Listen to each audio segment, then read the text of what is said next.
"You don't need money anymore, Mom. From now on, all your salary will go into my account." My son told me those words with a smile I had known since he was a little boy. But that afternoon, it held something different, something cold. I pretended to agree. I nodded while holding my mug of coffee. He didn't notice that my hands were shaking. The next month, when Robert went to the bank, the manager revealed something that left him in complete despair. But it was already too late. I had already made my decision. My name is Mary. I am 63 years old. I worked for 40 years as a secretary at an accounting firm. I was never rich, but I was always respectable. And this is the story I need to tell. Because maybe, just maybe, it will help another mother understand that true love isn't measured in dollar bills. Above me is an old photograph. In it, my sister Lucy and I appear young, embracing in front of my parents' house. That photo stayed with me my entire life. And in the last few months, it was the only thing that reminded me who I really was. Because when your own son looks at you as if you're just a bank account, you start to wonder if you are still worth anything. But let me start at the beginning. Before everything changed, my life was small but full. I didn't have luxuries, but I had peace. And believe me, honey, after 60 years old, you start to understand that peace is worth more than any bank account. Every morning, I got up at 5:30 o'clock. I brewed cinnamon coffee, the aroma of which filled my little house. My apartment is modest, 2 bedrooms, a living room with a wine-colored sofa that I bought 15 years ago, and a kitchen that barely fits a table for 2 people. But it was mine. I paid for it, with my secretary's salary, over 22 years of mortgage payments. Robert came to visit me every Sunday. He arrived around noon, always with his wife, Danielle, and my 2 grandchildren, Matthew, who is 8 years old, and Sophia, who is 5. I cooked turkey, mashed potatoes, and green bean casserole. Danielle brought the dessert, generally a lemon meringue pie from the bakery near their house. Those Sundays were my joy. I watched Matthew run through the living room while Sophia asked me to tell her stories about when her dad was little. Robert sat on the sofa checking his phone, but every once in a while he would look up and smile at me. A warm smile. The same smile he had when he was small and I came home tired from work, but still made him his favorite grilled cheese sandwiches. I raised Robert alone. His father left us when he was only 3 years old. He left with another woman, younger, prettier. He never came back, never sent any money. For years I hoped he would at least call on Robert's birthday, but the phone never rang, so I was a mom and a dad at the same time. I worked from Monday to Friday at the office, sometimes until 7 o'clock at night. On the weekends, I washed other people's laundry to have a little more money. Robert never knew that. I never told him that while he slept, I ironed strangers' shirts so I could pay for his private school. I wanted him to have what I never had, a good education, and I did it. Robert graduated as an industrial engineer. He got a good job at a logistics company. He married Danielle, an educated and kind girl. They bought a house in a nice gated community with a yard and a garage for 2 cars. I was so proud. Every time I saw him arrive on Sundays, I thought, I did well, my son made it. But something started to change about a year ago. Robert began to arrive later, not on Sundays at noon, but at 3 or 4 o'clock in the afternoon. And when he arrived, he didn't stay long. Half an hour, maybe an hour. He ate quickly. He talked little. Danielle seemed uncomfortable, as if she wanted to say something but didn't dare. One afternoon, while I was washing the dishes, I heard Robert talking on the phone in the living room. His voice sounded tense. "No, not yet. I told you I need more time. Yes, I know the interest rates are going up, but give me 1 more month. No, I can't ask my mom. She barely has enough to live on." I froze in front of the sink, my hands full of foam. I felt a chill in my chest. Robert had money problems. I didn't ask him anything that day. I didn't want to make him uncomfortable. I thought maybe it was something temporary, something he could resolve on his own. But the weeks passed, and the visits became even shorter. Sometimes he only came by himself, without Danielle or the children. He came in a hurry, ate something I heated up for him, and left, saying he had too much work. I wanted to help him. But how? My salary was $11,000 a month. It was barely enough for my expenses, my groceries, my blood pressure medication. I didn't have any savings. Everything I earned in my life I invested in Robert.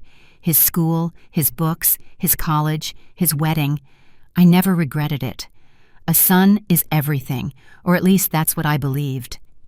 It was then that I received the call that would change everything. One Tuesday afternoon in March, my phone rang. It was a number from Dallas.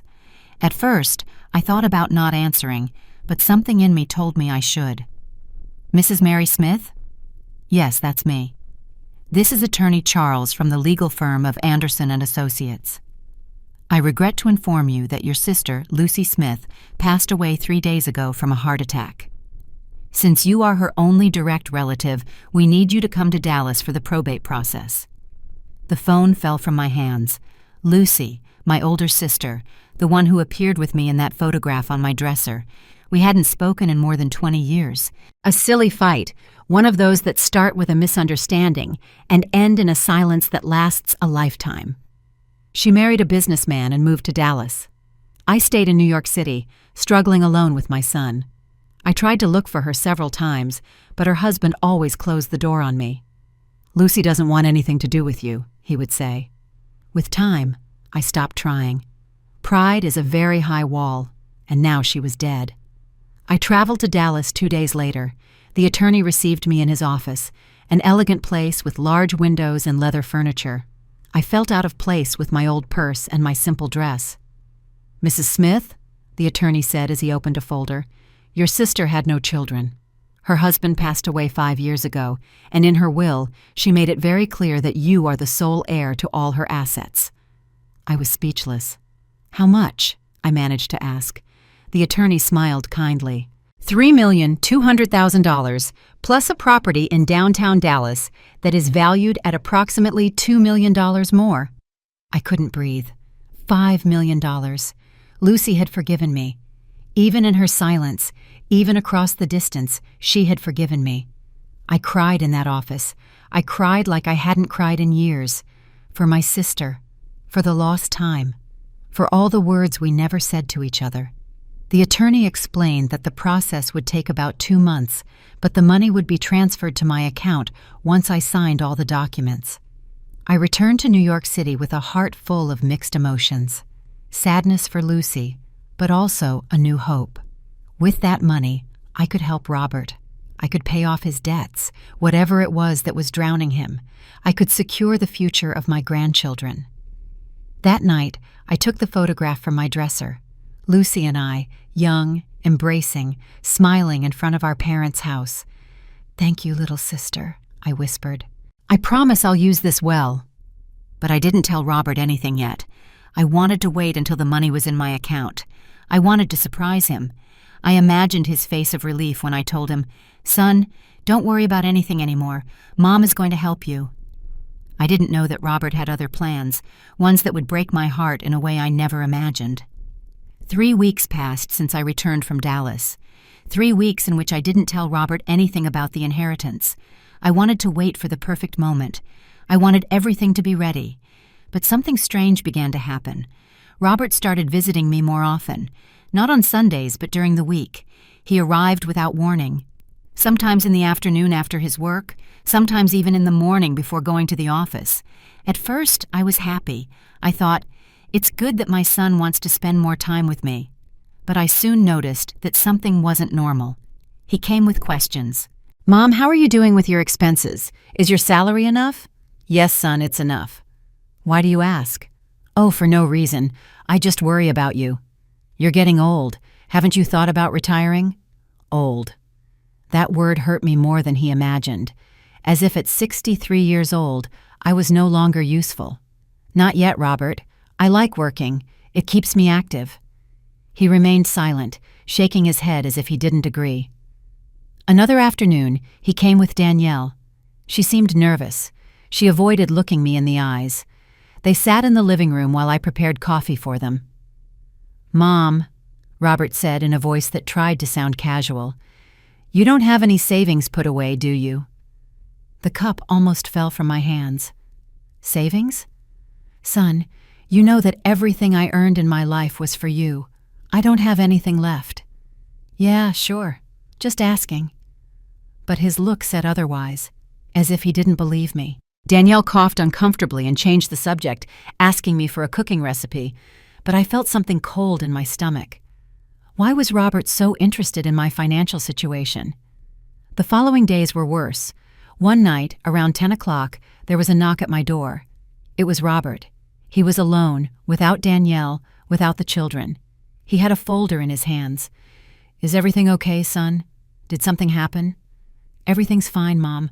I just came to talk to you." He sat down at the kitchen table. He opened the folder and took out some papers. "Look, I've been thinking about something. You live alone, in this big apartment, and I have some big expenses right now. The kids' school is terribly expensive. The house has a leak in the roof that needs to be repaired. Danielle's car broke down." He stopped. He looked at me with that expression he used to have as a kid when he wanted to ask me for something. "What do you need, son?" "I was thinking that maybe you could lend me something. Not much, about $30,000. I'll pay you back in 6 months, I promise." $30,000. That was almost 3 times my monthly salary.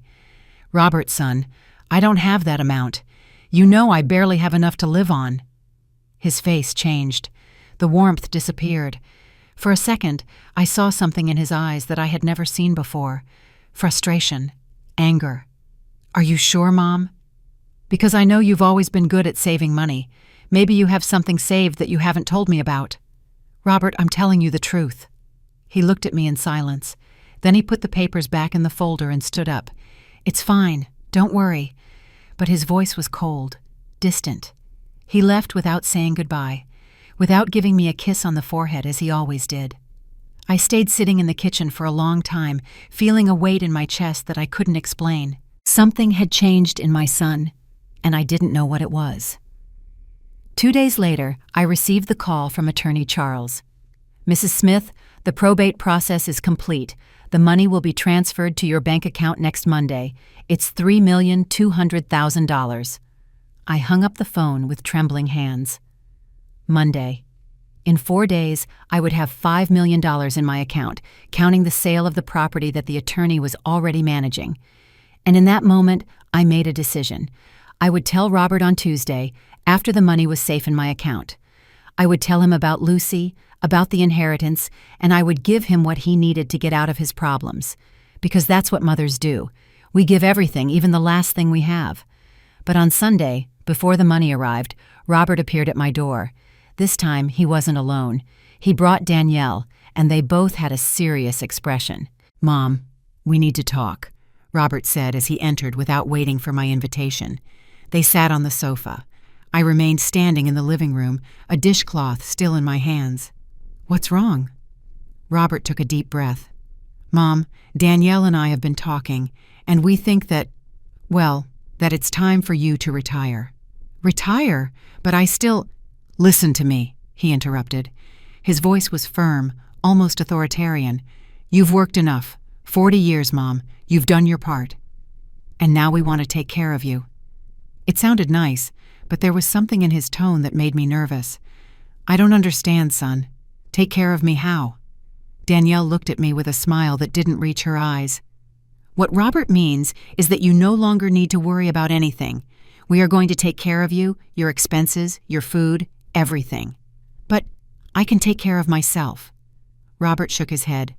"Mom, be realistic. How much do you earn? $11,000? $12,000? That's nothing. It barely gets you by. And if you get sick, what are you going to do?" "I have Social Security." "That's not enough," he said, with an increasingly impatient tone. "Look, we've thought this through. You retire. And your pension? Well, you can deposit your pension into my account. That way I manage your money. I pay for your things, and you don't worry about anything." The world stopped. My pension in his account? Robert? "I don't understand. Why would you have to manage my money?" "Because it's the smartest thing, Mom. You're not good with numbers. You never have been. I'm an engineer. I work in finance. I know how to handle money. Trust me." Danielle nodded, supporting her husband. "It's for your own good, Mary. That way you don't have to worry about paying the electricity, the water, the groceries. We'll take care of it." I felt like I couldn't breathe. "And my salary?" Robert smiled. That smile that used to seem warm to me, but that now had something dark. Your salary too, Mom. All of it. If you're going to retire, you won't be working anymore. But if you still have income, well, it's also better if I manage it. That way, I give you what you need every month, and I invest the rest. For your future. For my future. Those words sounded so absurd coming from his mouth. No, Robert. His smile disappeared. What do you mean, no? I'm not going to do that. It's my money. I worked for it. He stood up. His face was red. Mom, don't be stubborn. This is for your own good. You can't take care of yourself anymore. Of course I can. Danielle also stood up, trying to calm the situation. Mary, please, understand. No, I interrupted her. My voice came out firmer than I expected. I am not giving my money to anyone. Not my salary, not my pension. It's mine. Robert looked at me with an expression I will never forget. Disappointment. Contempt. You are selfish, he said, after everything I'm doing for you. Selfish? I, who slaved away for him his whole life. I, who worked double shifts to pay for his school. I, who never bought myself a new dress so he could have shoes. Selfish? They left without saying more. The door closed with a dry bang that echoed throughout the apartment. I was left alone in the living room, trembling, with the photograph of Lucy in my hands. And for the first time in many years, I allowed myself to cry. Not from sadness, from disillusionment. Because I had just discovered that my son didn't see me as his mother. He saw me as a source of income. For 3 days, I didn't hear anything from Robert. He didn't call. He didn't come. He didn't send a message. I didn't look for him either. I was afraid of what he might say to me. Or worse yet, I was afraid of what I might discover if we kept talking. The money arrived on Monday. I was in line at the bank for another transaction when the teller told me, Mrs. Smith, I see you received a large transfer. Would you like to check your balance? I froze. It arrived already? Yes, ma'am. $3,200,000. I felt my legs shaking. I had to sit down in one of the chairs in the waiting room. The manager, Mr. Clark, a kind man who had been serving me for years, approached with concern. Are you all right, Mrs. Mary? Yes, it's just that I received an inheritance. He smiled. That's great news. Do you need help investing that money? We have very secure options. No, not yet. First, I need to think. I left the bank with the receipt in my purse, $3,200,000, plus the money from the property that would arrive in a few weeks. It was more money than I had seen in my entire life, and the first thing I thought was, now I can help Robert. Because that's what mothers do, right? Even if they hurt us. Even if they fail us. We keep wanting to save them. That night, I almost dialed his number. I almost told him, Son, come over. I have something to tell you. But something stopped me. The way he had spoken to me. The word selfish still echoed in my head. I decided to wait. Maybe he would come and apologize. Maybe he had realized that he had been too harsh with me. On Tuesday afternoon, there was a knock at my door. It was Danielle. She was alone, without Robert, without the children. Hi, Mary, she said in a soft voice. She brought a bag of pastries. Can I come in? Of course, dear. I made coffee. We sat at the kitchen table. She broke a pastry in half and bit into it slowly, as if searching for the right words. I came to apologize, she finally said. Robert and I, well, he's very stressed lately. He shouldn't have talked to you like that. I felt immense relief. Thank you for coming, Danielle. I felt bad too. I don't want to fight with my son. She nodded, but avoided looking me in the eyes. It's just that, Mary, I don't know if Robert told you, but we are going through a very difficult time. What's wrong? Danielle took a deep breath. Robert invested money in a business with a friend, a product distribution company. They promised him that he would double his investment in 6 months, but the business went bankrupt. We lost everything. It was $250,000. I put my hand on my chest. Oh my gosh. And not only that, to invest, Robert took out a loan. Now we owe that amount plus interest. It's about $400,000 in total. And the bank is already pressuring us. If we don't pay soon, they can take our house." Tears began to roll down her cheeks. "I didn't want Robert to ask you for money, Mary. I know you don't have any, but he's desperate. He wakes up at night. He can't sleep. He's taking anxiety pills. I'm afraid something will happen to him." My heart broke. My son was suffering, and I had the money to save him. "Danielle," she took my hand, "I'm not asking you for anything. I just wanted you to understand why Robert is like this. He loves you, Mary. You are his mom, but the stress is turning him into someone else." When she left, I stayed sitting in the kitchen for hours. $400,000. I had more than $3 million in the bank. I could save my son.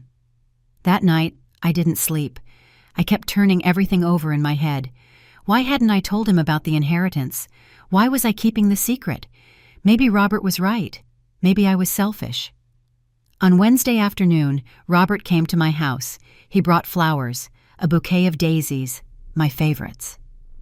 "Mom," he said in a soft voice, "forgive me. I acted like an idiot." I hugged him. I cried on his shoulder like when he was a child and someone hurt him. "It's okay, son. It's okay." We sat in the living room. He put the flowers in a vase. "Danielle told me she came to see you." I said, "She shouldn't have done that. I don't want you to worry about my problems." "Robert, you are my son. Your problems are my problems." He smiled sadly. "I know, Mom, and that's why I came. Not to ask you for money, but to tell you that I'm going to solve this on my own. I'm going to work more hours. I'm going to get a second job if necessary. I don't want you to carry the burden of my mistakes." I felt so proud at that moment. There was my son, the man I had raised, responsible, respectable. "Robert," I took a deep breath. It was time. "I have to tell you something." He looked at me with curiosity. "My sister Lucy died a few weeks ago." His expression changed to surprise. "Aunt Lucy? The one who lived in Dallas?" "Yes, and she left me an inheritance." Robert remained motionless. "An inheritance?" $3,200,000. "And a property that is being sold. In total, it's going to be more than $5 million. The silence that followed was so heavy that I could barely breathe.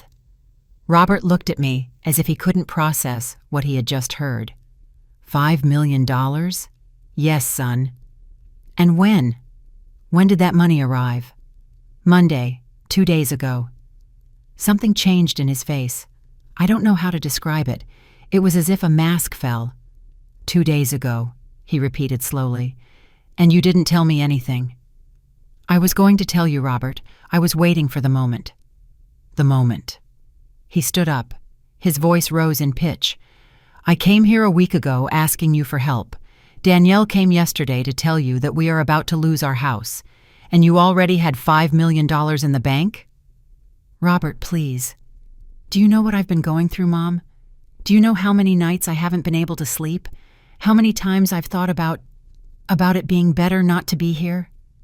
His words cut through me like knives. Don't say that. And you had the money to help me. All this time? It only arrived on Monday.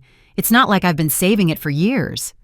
He ran his hands through his hair, walking back and forth across the living room. I can't believe this. I can't believe it. I approached him. I touched his arm. Robert, listen to me. I was going to give you the money. That's why I'm telling you. I can give you the $400,000 you need. I can... He stared at me intently. $400,000. Yes, what Danielle told me that... Mom, he interrupted me. His voice was cold now, calculating. It's not $400,000. The total debt is $700,000. Danielle didn't want to scare you with the full figure, $700,000, and that's not counting the expenses that are coming, he continued. Matthew's college in a few years, the surgery my mother-in-law needs, the new car Danielle needs because hers is no longer working. We're talking about at least $1 million. $1 million. Robert, I can help you, but what, Mom? He approached me. His gaze was intense. You have $5 million. $5 $5 million. What do you need them for? I thought I could retire comfortably, have something for emergencies. You are 63 years old. Why do you need $5 million? Are you going to travel the world? Are you going to buy a brand new car? No, but I, on the other hand, have 2 children to support. A wife, a house. I have a whole life ahead of me. You already lived yours, Mom. Those words left me breathless. You already lived yours, as if my life was no longer worth anything, as if I no longer mattered. Listen closely, Robert said, sitting in front of me and taking my hands. His voice was soft now, almost loving. You are my mom. I love you. And I know you love me, right? I nodded, with tears in my eyes. And that's why I know you're going to do the right thing. That money, Lucy left it to you, but it's really for the family. For us. For your grandchildren. Don't you want Matthew and Sophia to have a secure future? Of course I do. Then give me the money. Give me $1 million now to fix everything. And the rest? Well, we can put it in my name. That way I invest it well, I make it grow. And when you need something, I'll give it to you. Don't you trust me? Trust him. I had trusted him my whole life.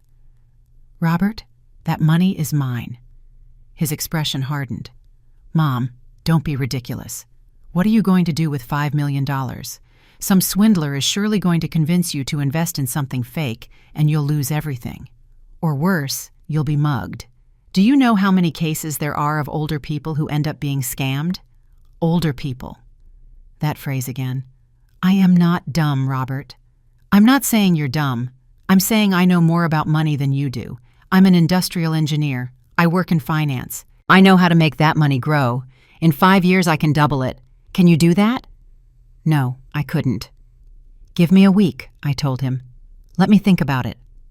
Robert stood up. A week. He accepted. But there was something in his gaze that scared me. But think carefully, Mom.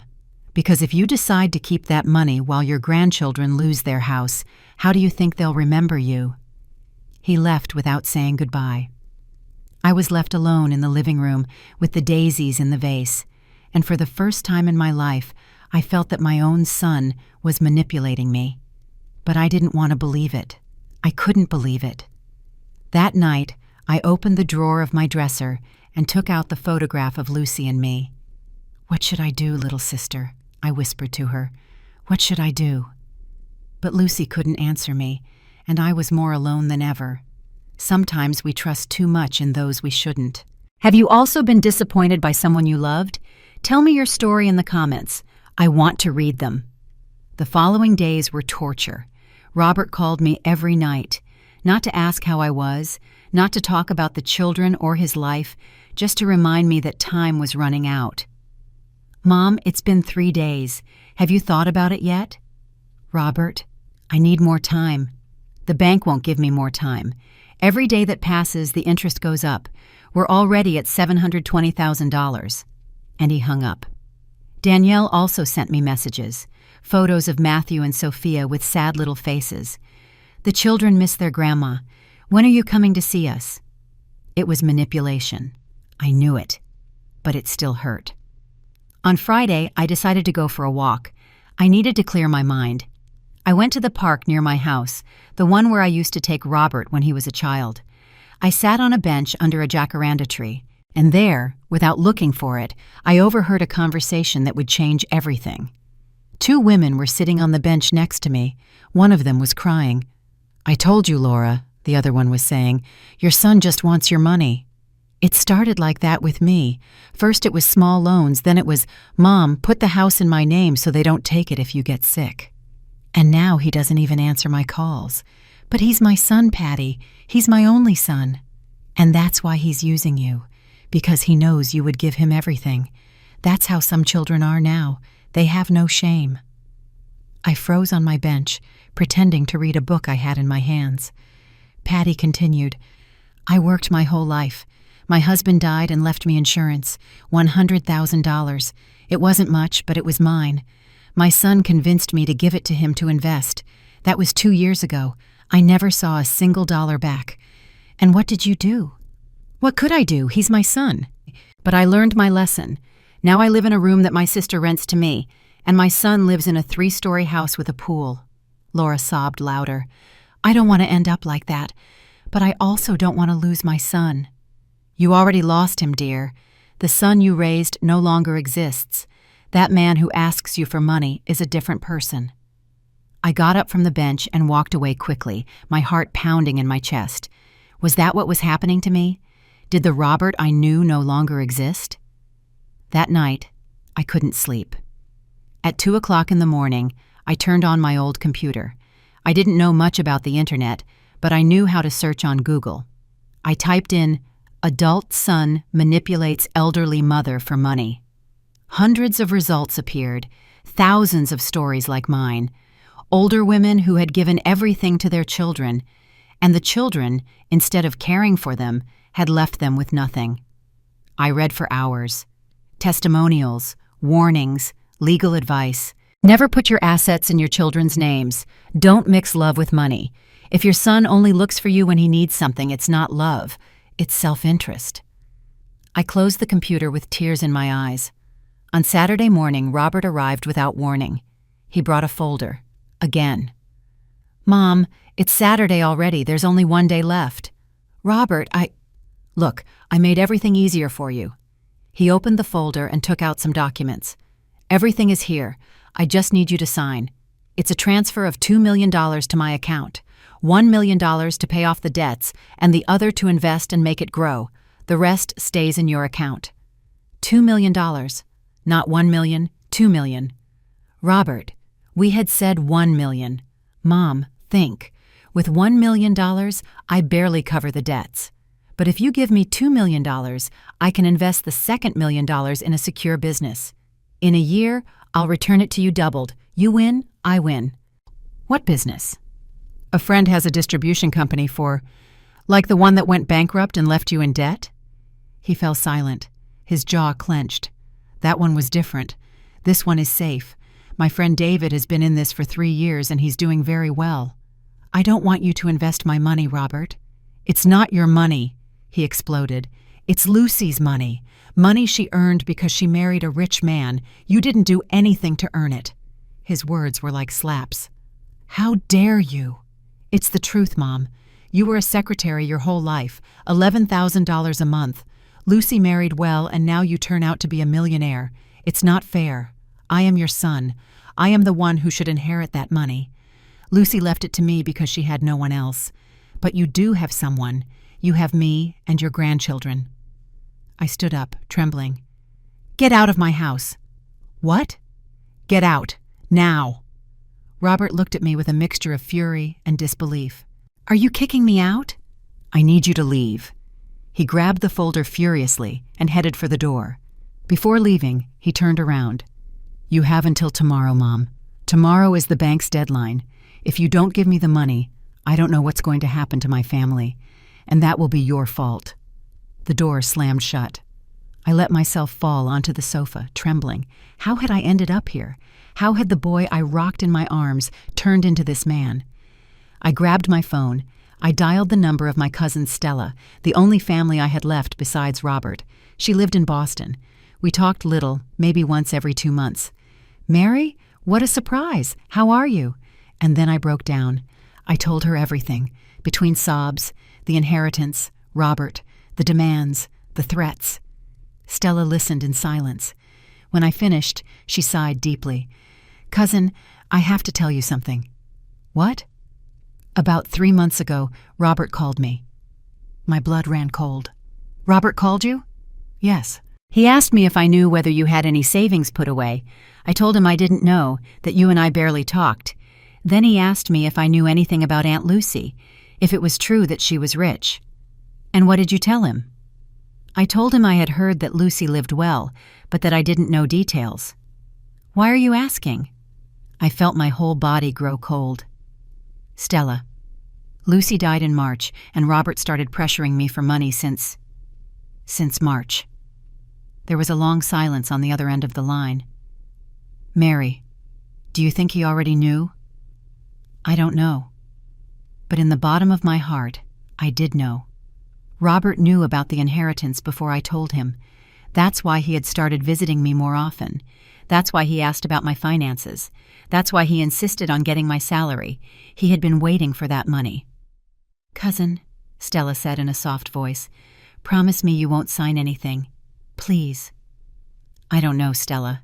He's my son." "He's a 40-year-old man who is extorting you. That is not a son. That is an abuser." We hung up. I stayed sitting in the living room with the photograph of Lucy in my hands. And then I understood. Lucy had left me that money because she knew what it was like to be alone. She knew what it was like to have no one. She left it to me so I could have peace in my last years, not so I could give it to Robert. On Sunday morning, I went to church. I wasn't very religious, but I needed a place to think. I sat in a back pew. Father John was giving his homily about the prodigal son. "But let us remember," he said, "that the father of the prodigal son welcomed him when he returned repentant, not when he returned demanding. The love of a parent is not being foolish, it is being wise, and sometimes the greatest wisdom is saying no." I left the church with a clarity I hadn't felt in days. I returned to my house. I took out my phone. I dialed the bank's number. "National Bank, how can I help you?" "I want to speak with Mr. Clark, please." "The manager. Who shall I say is calling?" "Mary Smith. It's urgent." They put me through to him. "Mrs. Mary, what can I do for you?" "Mr. Clark, I need to do something with my account, and I need to do it today, before it's too late." "Tell me what you need. I'm here to help you." I took a deep breath. "I want my entire account to be locked, that no one, absolutely no one but me, can access that money, not even with a power of attorney." "Can that be done?" "Of course. I can configure your account with a special security key. But ma'am, is everything all right?" "No, Mr. Clark. Everything is not all right, but it will be." That afternoon, I went to the bank. I signed all the necessary papers. Mr. Clark explained everything to me patiently. "Done, Mrs. Mary. Your money is completely protected. Only you can authorize it with your physical signature and a password that no one else knows." I left the bank feeling lighter. When I arrived at my house, Robert was already waiting for me at the door. He had Danielle and the children with him. Matthew and Sophia ran toward me. "Grandma!" I hugged them with all my strength. I had missed them so much. But Robert didn't greet me. His face was serious. "Mom, it's Sunday already. Did you sign the papers?" I looked at my grandchildren. I looked at Danielle. I looked at Robert. And I said the words that would change everything. "No, Robert. I'm not going to give you my money." The silence that followed my words was like glass breaking. Matthew and Sophia looked at me without understanding. Danielle's eyes were wide open. And Robert. Robert had become completely still. "What did you say?"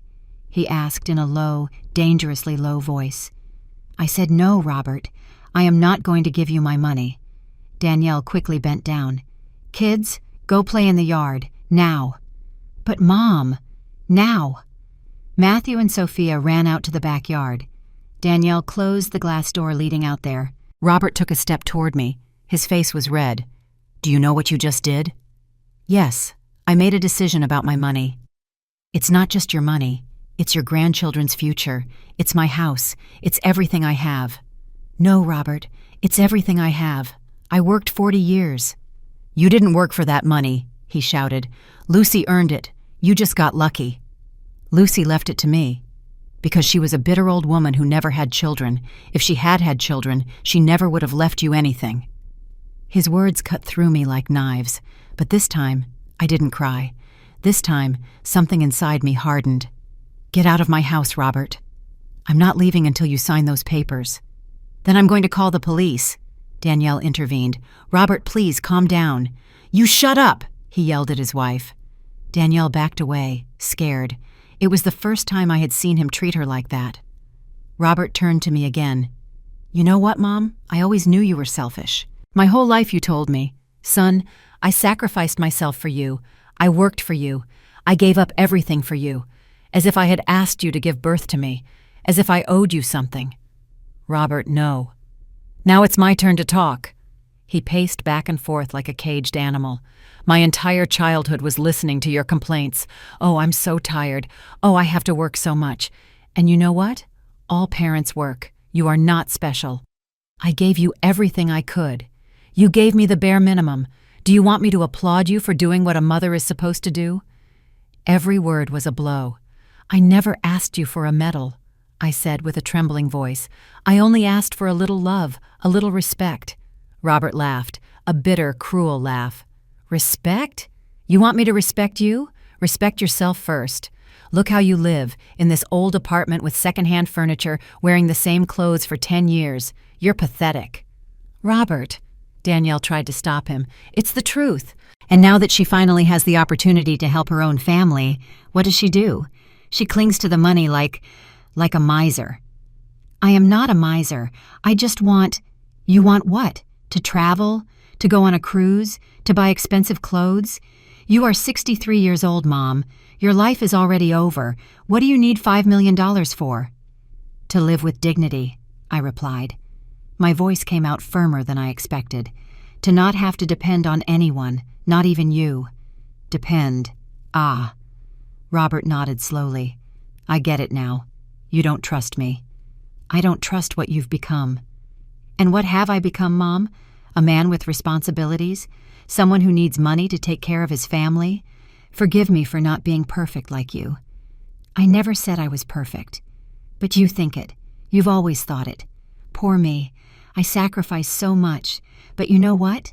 Maybe if my father left, it was because he couldn't stand living with you." That sentence broke me in two. Danielle stifled a cry. "Robert, stop it," she said with tears in her eyes. But he didn't stop. "Maybe he was right to leave. Maybe I should have left years ago too. But no, I stayed. I came every Sunday to eat your cold food and listen to your stories about how hard life was for you, all to keep the peace so you wouldn't feel alone. If you came out of pity, you didn't have to come." "You're right. I didn't have to come. And you know what? I'm not coming anymore." He grabbed Danielle's arm. "Let's go. Robert, the children. Bring them," he called to Matthew and Sophia. The children came in confused from the yard. "Say goodbye to your grandma," Robert said in an icy voice, "because you won't see her again." "Why, Dad?" Sophia asked with scared little eyes. "Because your grandmother decided that money is more important than her family." "That's not true," I said, looking at my grandchildren.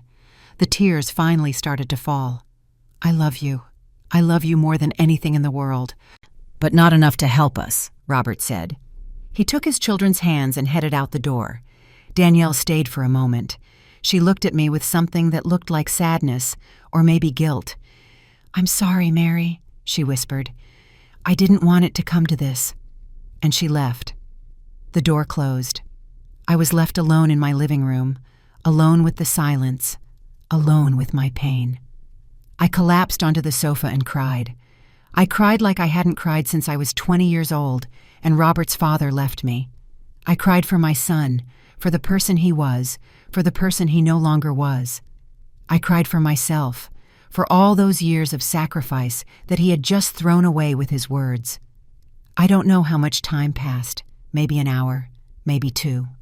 When I finally managed to get up, I went to my bedroom. I opened the dresser drawer. I took out the photograph of Lucy and me. "You were right, little sister," I said to the image. "You were right to distance yourself from me when your husband asked you to. Sometimes family only hurts you."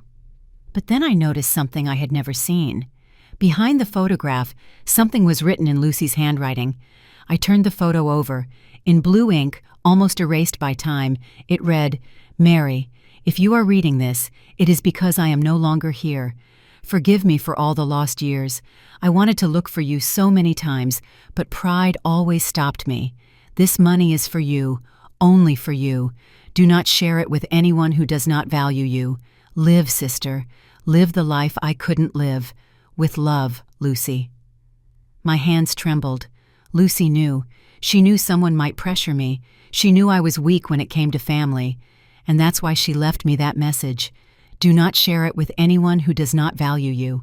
I sat on the edge of my bed with the photograph in my hands, and in that moment, something changed inside me. I no longer felt guilt. I felt clarity. Robert had shown who he really was, and I had made the right decision. I put the photograph back in the drawer. I washed my face. I combed my hair. I put on my blue dress, the one I saved for special occasions. and I picked up my phone. I dialed Mr. Clark's number. "Mr. Clark, this is Mary Smith. I need to schedule an appointment with you, as soon as possible." "Of course, ma'am. What would it be for?" I took a deep breath.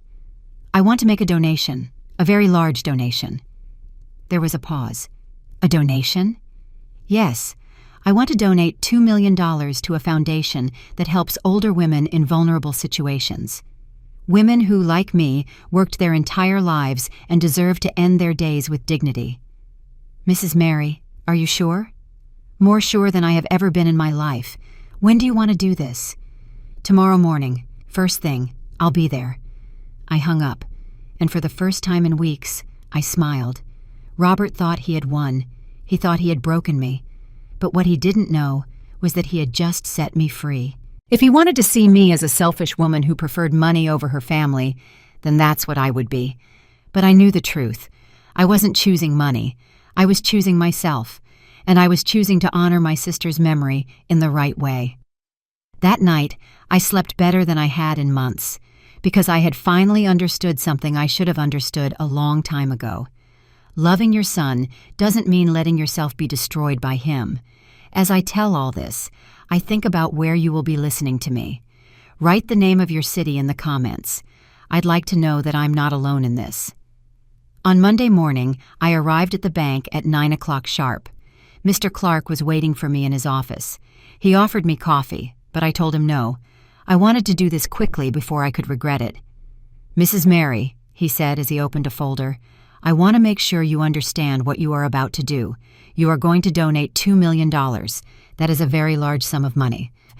"I understand perfectly. And are you completely sure that no one is pressuring you to do this?" I smiled sadly. "On the contrary, Mr. Clark, someone was pressuring me not to do it, but that person no longer has a voice in my decisions." He nodded slowly, as if he understood more than I had said. "Very well. I have researched some serious foundations that work with older women. This one," he pointed to a document, "is called Silver Hands. It helps women over 60 years old who are in poverty or abandonment. It gives them monthly assistance, medical attention, psychological support, and most importantly, it gives them back their dignity." Silver Hands. I liked the name. "That one is perfect." "Excellent. I just need you to sign here, here, and here." I signed the documents with a steady hand. $2 million, transferred from my account to a foundation that would help women like me, women who had worked their whole lives and deserved to end their days without fear. "Done," Mr. Clark said. "The transfer will be processed today. Do you want a receipt?" "Yes, please." He handed me the papers. I put them in my purse. "Mrs. Mary," he said in a soft voice, "I don't know what situation you are going through, but I want you to know that you made a very brave and very generous decision." "Thank you, Mr. Clark." I left the bank feeling strange. Not happy exactly, but at peace. I had $3,200,000 left. It was still more money than I had ever had in my life. Enough to live comfortably the rest of my days, to not depend on anyone, to be free. 2 days passed, 2 days of silence. Robert didn't call, didn't send a message, nothing. I didn't look for him either. On Wednesday afternoon, I was preparing dinner when the doorbell rang. At first, I thought about not opening it, but something told me I had to. It was Robert, but not the furious Robert from Sunday. This Robert looked destroyed. He had deep dark circles, a wrinkled shirt, messy hair. "Mom," he said in a hoarse voice, "I need to talk to you." I let him in, not because I wanted to, but because he was still my son, and a part of me, no matter how small, still expected him to come and apologize. He sat on the sofa without being invited. He put his hands on his head. "I went to the bank this morning," he said. My blood ran cold. "To the bank?" "Yes. I went to talk to the manager, to that Clerk guy." He looked up at me. His eyes were red. "I asked him to help me convince you to lend me the money. I explained my situation. I told him you were my mother and that I needed your help." "Robert, do you know what he told me?" His voice started to rise. "He told me he couldn't help me anymore, that it was too late." "Robert, I can explain. He told me you donated $2 million. He jumped to his feet. $2 million? To a foundation?" To strangers? I didn't say anything. There was nothing to say. At first I thought he was lying, Robert continued. He paced back and forth like a caged animal. I told him that was impossible, that my mother would never do something like that. But he showed me the documents, your signature, the transfer, everything. It was my money, Robert. It was our money, he shouted. It was for your family, for your grandchildren. No, I said firmly. It was my money. My sister left it to me, not to you. Your sister is dead. She doesn't care who you give it to. I do care. Robert collapsed onto the sofa. He put his head in his hands. I can't believe you did this, he murmured. I can't believe it. For a moment I felt sorry for him. He looked so small, so broken. But then he spoke again. You know what's going to happen now, Mom. He looked up, and in his eyes there was no longer pain. There was something cold, calculating. The bank is going to execute the mortgage. We are going to lose the house. Danielle is going to have to take the children out of their school. We are going to have to move in with her parents, all because you decided to give away the money that would have saved us. I didn't do this to you, Robert. You did it to yourself. Me? He laughed without humor. Did I get into debt on purpose? Did I invest in a fraudulent business for no reason? I was trying to grow the money, to give my children a better life. You invested money you didn't have. Because I trusted that my family would be there to support me if something went wrong. That's what families do, Mom. They support each other. Supporting each other isn't giving away millions, Robert. Supporting each other is being there during difficult times, listening, hugging. I would have supported you in 1,000 ways, but you couldn't settle for that. You wanted all the money. Because I needed it. No, you wanted it. There's a difference. Robert stared at me with an expression I had never seen before. Pure hatred. You are a bad mother, he said in a slow, venomous voice.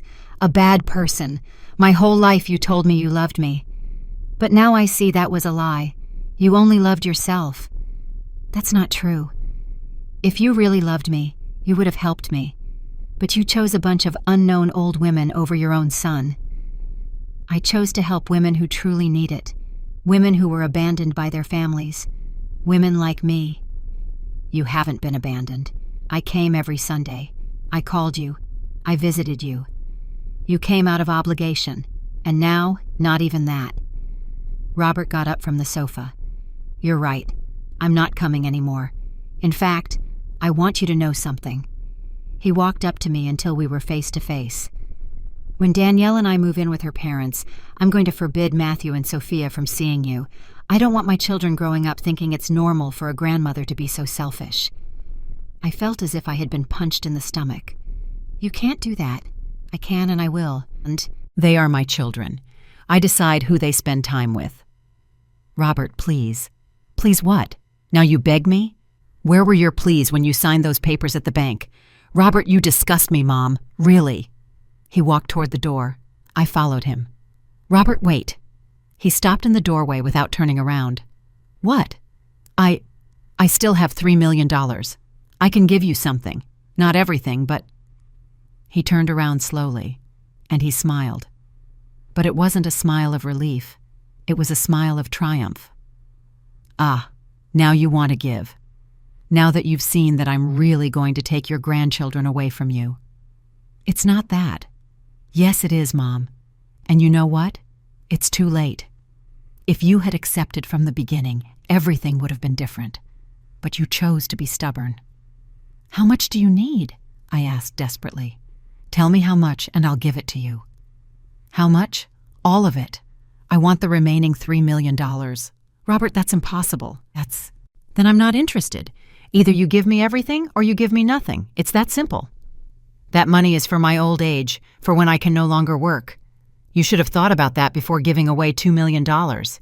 I did it because you pressured me, because I got tired of your threats. I never threatened you. You told me I wasn't going to see my grandchildren. That's not a threat, Mom. It's a consequence. There's a difference. He left. This time he didn't slam the door. He just closed the door softly. And that was worse, because it meant he was really finished. I was left standing in the middle of the living room, trembling. I had lost my son. I had lost my grandchildren. I collapsed onto the sofa, and the tears came. But this time they weren't tears of guilt. They were tears of grief. I was mourning the death of an illusion, the illusion that Robert was the son I thought he was. I don't know how much time passed. The sun set. The living room was in shadows. Finally, I got up. I went to the kitchen. I made myself some chamomile tea, and while I drank it, I thought about the words Father John had said in church. The love of a parent is not being foolish, it is being wise, and sometimes the greatest wisdom is saying no. I had said no, and although it hurt more than I could bear, I knew I had done the right thing. Because if I had given him the money, what would have happened? Robert would have lost it again, and he would have come back for more, and I would have been left with nothing, without money, without dignity, without peace. That night, before sleeping, I opened the drawer of my dresser. I took out the photograph of Lucy. I read her message written on the back again. Do not share it with anyone who does not value you. I did it, little sister, I whispered to her. I made the hard decision, the one you would have wanted me to make. I put the photograph away again, and for the first time in days, I slept through the night. No nightmares, no guilt, just with the certainty that I had protected the only thing I had left, my dignity and my freedom. I still wonder if I did the right thing. And you? What would you have done in my place? The first few weeks were the hardest. I woke up in the middle of the night thinking about Matthew and Sophia. Were they okay? Did they miss me? Had Robert told them lies about me? Every Sunday, at the time they usually arrived, I looked at the door, expecting to hear their voices. But the door never opened. Silence became my constant companion. A month after the last time I saw Robert, I received a call from the Silver Hands Foundation. Mrs. Mary Smith? Yes, that's me. This is Sophia Johnson, the foundation's director. I wanted to thank you personally for your donation. $2 million. Ma'am, you have no idea the good you are going to do with that money. Really? Really? With that amount, we are going to be able to help 120 women for an entire year. We are going to give them monthly groceries, medical attention, psychological support. Some of them don't have a place to live. Now they will have a roof. I felt something warm in my chest, something I hadn't felt in a long time. Purpose. I would like to meet them, I said. Would that be possible? Of course. When would you like to come? Tomorrow? The next day, I took the subway to the south side of the city. The foundation was in a modest neighborhood, in a 2-story building painted yellow. Sophia received me at the entrance. She was a woman in her 50s, with short hair and a genuine smile. Mrs. Mary, it's a pleasure to meet you in person. The pleasure is mine. She took me on a tour of the facilities. On the first floor there was a dining room where about 30 women were having lunch, some very old, in their 70s or 80s, others my age. Many of them, Sophia explained, were abandoned by their families. Their children left them on the street when they could no longer work.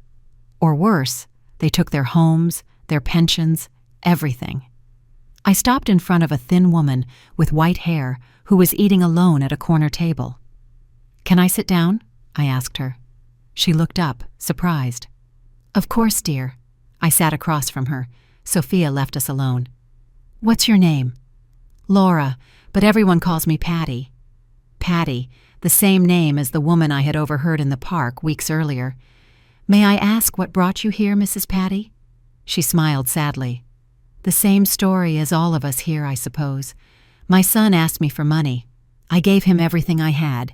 Then he asked me to put my house in his name to protect it.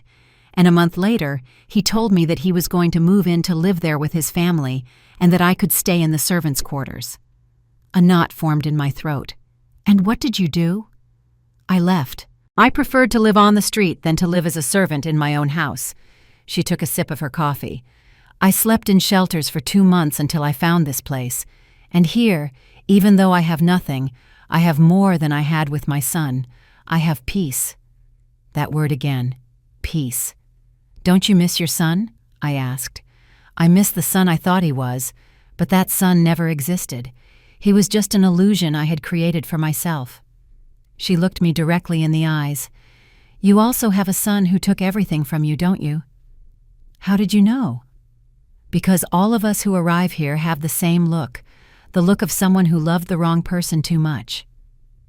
I spent the entire afternoon at the foundation. I heard stories, so many stories similar to mine. Rose, at 65 years old, whose children sold her house while she was hospitalized. Carla, at 70, who signed a power of attorney that her daughter used to empty her bank account. Teresa, at 62, who worked 40 years as a nurse so her son could study medicine. And when she got sick, her son refused to treat her because he didn't have time.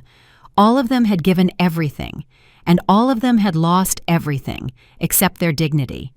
No one had been able to take that away from them. When I left the foundation that afternoon, I no longer felt so alone. I had found something I didn't know I was looking for, a place where I belonged.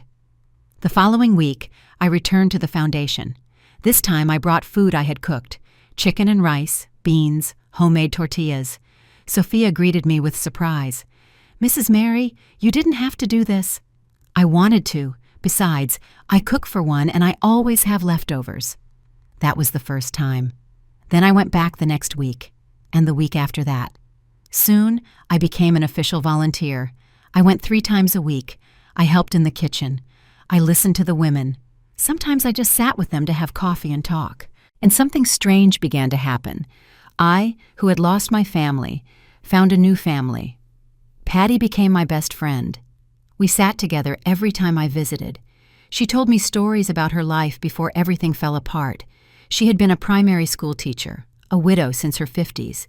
She raised her son alone, just like me. "Do you know what's ironic?" she told me one afternoon.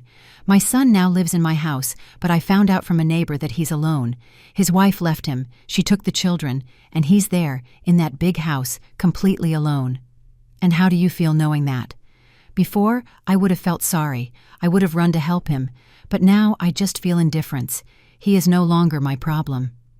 Indifference. I hadn't reached that point yet. I still thought about Robert every day. I still wondered how my grandchildren were doing. But little by little, the pain was turning into something different. Not hatred, never hatred, acceptance. 3 months after my last conversation with Robert, I received a message from Danielle. It was short. "Mary, I just wanted you to know that we lost the house. We moved in with my parents. The kids miss you. I do too. But Robert forbade me to contact you. Sorry. D." I read the message over and over. They had lost the house, just as Robert had said would happen. And my first instinct was to reply, "Tell Robert to come over. I'll help him." But I didn't, because I had finally understood something fundamental. Helping Robert wouldn't save him. It would only make him more dependent, weaker. He needed to learn. He needed to fall. And he needed to get up on his own. That was the only way he could ever become the man I always believed he was. I put the phone away without replying, and I went on with my life, my new life. A life where I woke up every morning without the burden of anyone's expectations, where I cooked what I wanted, watched the movies I wanted, went out when I wanted. I bought new clothes, nothing extravagant, but clothes that made me feel good. A lavender dress, a pair of comfortable but nice shoes, a soft wool sweater that made me feel hugged. I cut my hair, a modern cut, to my shoulders. The stylist told me, "You look 10 years younger." I started taking painting classes at a cultural center near my house. I had never painted in my life, but I discovered that I was good at it, that it relaxed me. And every Sunday, instead of waiting for Robert to come, I went to the foundation. There, surrounded by women who had gone through the same thing as me, I felt understood. I didn't have to explain my pain. They knew it. And they taught me something that Robert never understood. That true love isn't measured in money. It is measured in presence, in respect, in gratitude. One afternoon while I was painting in my class, my professor approached. "Mary, this is beautiful." I had painted a house, a small house with a garden full of flowers, and in the window, a woman's figure looking out. "Is that your house?" the professor asked. "No," I replied. "It's my sister's house, the one I could never visit." "Why didn't you visit her?" "Because of pride, because of fear, because of foolish things that don't matter now." "And the woman in the window?" I looked at the painting. It's me looking for what I lost. But now I understand that I don't need to look outside. What I need is inside me. The professor smiled. That is very profound, Mary. You should write it down. Maybe I would. Maybe one day I would write my story, so that other women would know that they are not alone, that it is possible to start over, even at 63 years old. 6 months after the breakup with Robert, a letter arrived. It didn't come from him. It came from an attorney. With trembling hands, I opened it. Dear Mrs. Smith, I hereby inform you that your son, Mr. Robert Smith, has initiated legal proceedings to request alimony from you, arguing that you have sufficient financial resources and he is in a situation of economic vulnerability. Summons for hearing attached. I read the letter 3 times. Robert was suing me. My own son was suing me for alimony. My first reaction was to cry. My second was to laugh because the irony was too absurd. I called an attorney. Attorney Charles, the same one who had managed Lucy's inheritance, recommended a colleague specialized in family law. Mrs. Mary, Attorney Jones told me during our first meeting, legally, your son has no basis to sue you for alimony. He is a healthy adult, capable of working. Furthermore, you have no legal obligation to support him. So what do? We file a formal response. We show evidence that he has employment and economic capacity, and that's it. The judge will dismiss the lawsuit. And what if I wanted to give him something? The attorney looked at me seriously. Do you really want to do that? I thought about Matthew and Sophia, about their little faces. But then I thought about Patty, about Rose, about Carla, about Teresa, about all the women who had given everything and were left with nothing. No, I finally said. I don't want to. Good, because giving him money at this moment would only reinforce his behavior.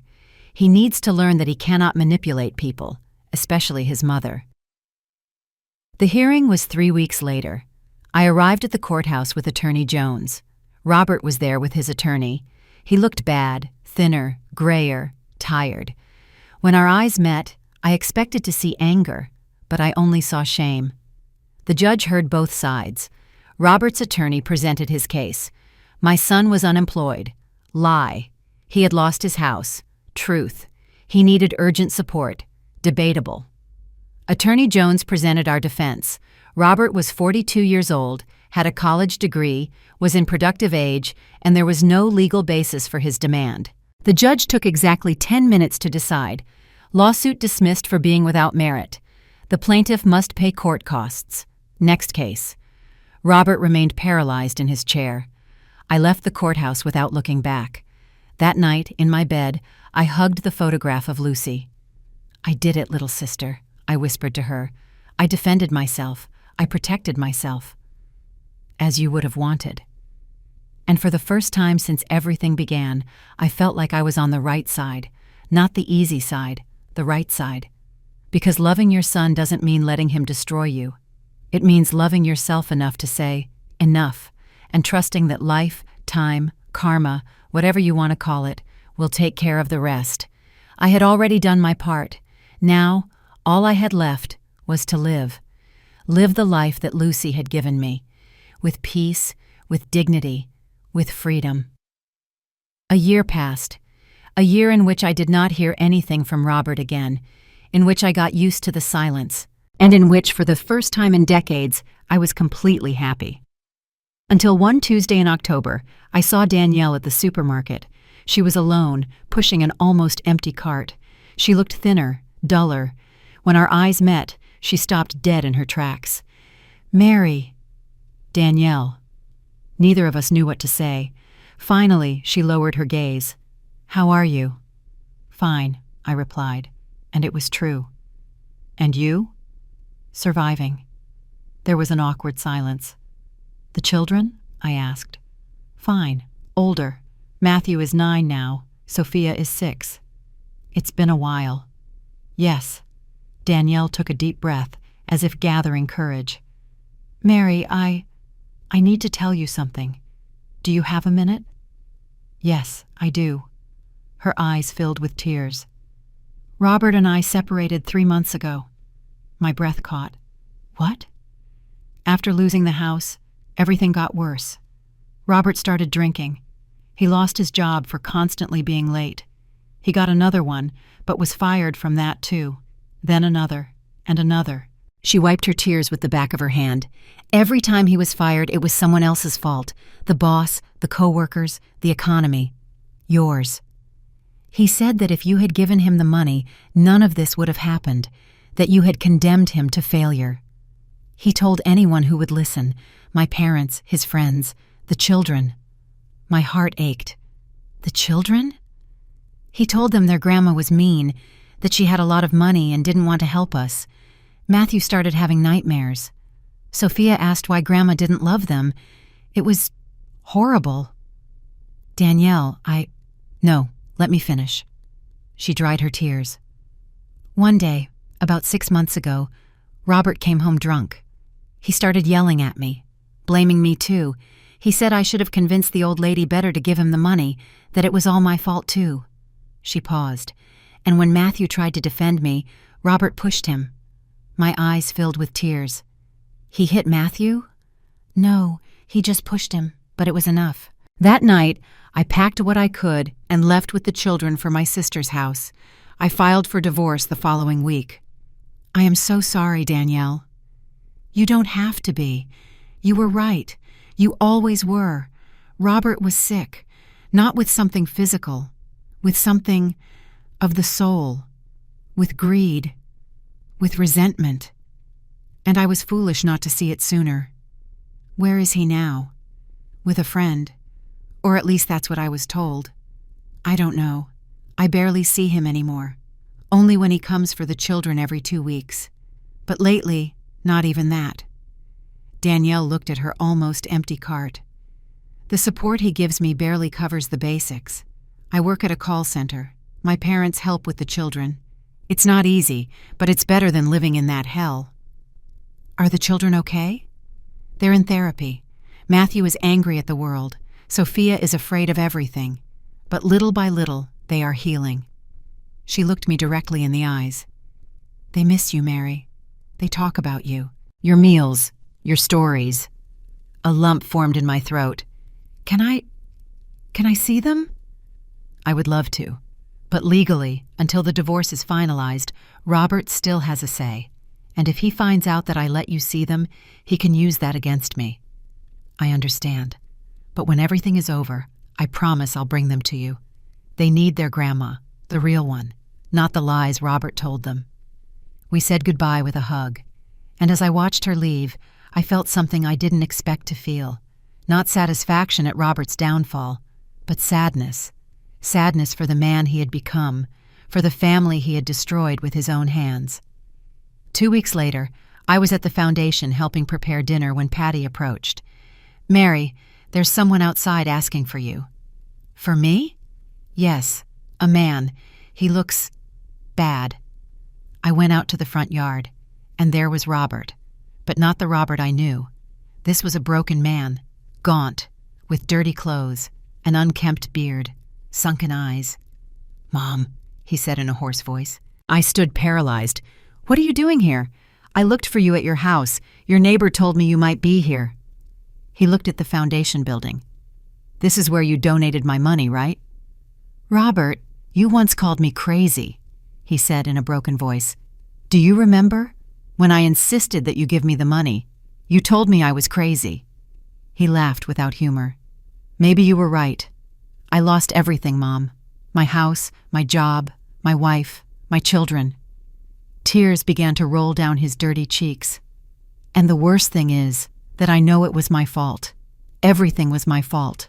Mom, I didn't come to ask you for money. He interrupted me. I came to tell you that you were right, in everything. I used you. I manipulated you. I said horrible things, and now I'm living in the hell I created myself. He took a step toward me. I instinctively backed away. I'm not going to hurt you, he said, raising his hands. I just wanted you to know that I'm sorry. I'm sorry for everything, but I know it's too late for that. He turned to leave. Robert, I called him. He stopped without turning around. What? Are you sleeping on the street? Sometimes at a friend's house. It depends. Are you eating? Enough. I took a deep breath. There's a shelter 3 blocks from here, for men. They give food, shelter, help to look for work. If you want, I can give you the address. He turned around slowly. He looked at me with teary eyes. Why would you do that, after everything I did to you? Because despite everything, you are still my son. I don't deserve your compassion. Maybe not. But I don't help people because they deserve it. I help because I can. I gave him the address of the shelter. He listened in silence. Thank you, Mom. Robert, one more thing. Yes. Danielle and the children need you, not your money, the real you. Seek help. Go to therapy. Stop drinking. Rebuild your life. Not for me, for them. He nodded, unable to speak, and he walked away slowly with his shoulders slumped. That night, I couldn't sleep. Not from guilt, not from regret, from acceptance. Life had collected its debts, just as it always does. Robert had chosen the easy path, to manipulate, demand, blame, and that path had led him exactly to where he was. I had chosen the hard path, to protect myself, to respect myself, to live with dignity, and that path had given me peace. Karma is not revenge, it is simply the natural law that you reap what you sow. Robert sowed resentment, and he reaped loneliness. I sowed dignity, and I reaped peace. Simple as that, fair as that. 6 months later, on a Saturday morning, there was a knock at my door. I opened it, and there were Matthew and Sophia, with a smiling Danielle behind them. "Grandma!" they both shouted at the same time. I knelt down and hugged them with all my strength. I cried. They cried. Danielle cried too. "The divorce was finalized last week," Danielle said, wiping her tears. "I can bring them now without any problem." "Really? Really? And they wouldn't stop asking when they could come see you?" We spent the whole day together. I made them their favorite meal. I told them stories. I listened to them talk about school, their friends, their lives. Matthew, now 10 years old, was more serious, more cautious. "Grandma," he told me while we were eating, "Dad told us that you didn't love us." My heart broke. "That's not true, my love. I have always loved you. Always." "I know," he said with a small smile. "Mom explained everything to us. Dad was confused. He was angry." "And are you angry with him?" He thought about it for a moment. "Yes, but the therapist says it's okay to be angry, that it's part of the process." So mature for his age. Sophia, smaller, hugged me suddenly. "I missed you so much, Grandma. Are you not going to leave again?" "No, my darling, I'm not going to leave anymore." When they left that afternoon, I sat in my living room looking at the photograph of Lucy. "We made it, little sister," I told her. "I survived, and not only that, I flourished." Today, I am 64 years old. I work 3 days a week as a volunteer at the Silver Hands Foundation. On Sundays, Danielle brings the children. On Wednesdays, I take my painting class. On Fridays, I go for walks with Patty. I live alone, but I no longer feel lonely. Robert, Danielle told me, entered the shelter I recommended to him. After 3 months, he got a job as an assistant in a mechanic's shop. He doesn't earn much, but it's honest work. He is in therapy. He stopped drinking. He sees the children once a month. He still hasn't asked to see me. And I don't look for him. Maybe someday he will be ready for a real conversation, one without demands, without manipulation. Maybe someday he can really apologize, or maybe not. And I have learned that it's okay. I don't need his forgiveness to keep living. I don't need his love to feel valuable. I no longer seek to fill voids with people who don't know how to stay. If you are listening to this story and you feel identified, I want you to know something. You are not selfish for protecting yourself. You are not a bad mother for setting boundaries. You are not cruel for saying no when someone tries to manipulate you with guilt. True love doesn't demand, doesn't blackmail, doesn't destroy. True love respects. And if your son, your daughter, or whoever cannot love you with respect, then you have the right to walk away, to protect yourself, to live in peace. Because at the end of life, when you are alone with your memories, What will matter will not be how much you gave, but how much you respected yourself. My sister Lucy gave me a second chance, and I chose to use it well, not to buy anyone's love, but to buy my freedom. And that is priceless. Thank you for listening to the end. If this story touched your heart, subscribe and activate the notification bell to hear more stories of women who transformed their pain into wisdom. Every day, a woman, a life lesson. Share this story with someone you love. Sometimes a story like this can change an entire day. God bless you, and until next time.